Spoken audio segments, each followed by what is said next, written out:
নিম পাতা, দাঁতন দিয়ে, কুল পাতা, বাবলা পাতা আমি এসব নিয়ে ব্যবহার করি।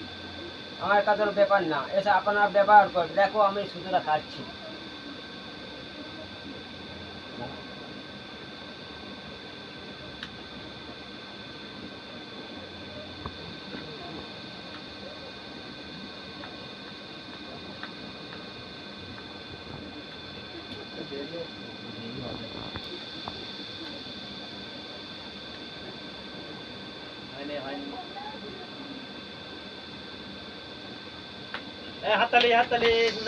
দেখা যাচ্ছে দর্শক বন্ধুরা, দেখতে পাচ্ছ এই যে এইতে গুঁড়ো রয়েছে, লাইলেন কর অনায়াসে কেটে দিয়েছে। কত দাঁতের পাওয়ার বুঝতে পারছো বন্ধুরা, দেখতে পাচ্ছ এই যে ডিবেটায় গুঁড়ো রয়েছে।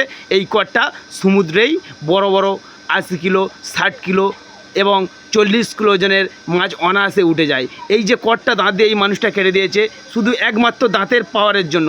এই যে দাঁতের পাওয়ারটা এই জন্য এসেছে, যতটা যে পাতার নাম বলেছিল দেখতে পাচ্ছ, এই পাতা দিয়ে দাঁতটা মাজার কারণে দেখতে পাচ্ছ কতটা পাওয়ারফুল দাঁত। দেখি দাঁতটা দেখে দাঁতটা দেখে দাও, দেখতে পাচ্ছ শুধু দাঁতের পাওয়ারটা দেখে নিন।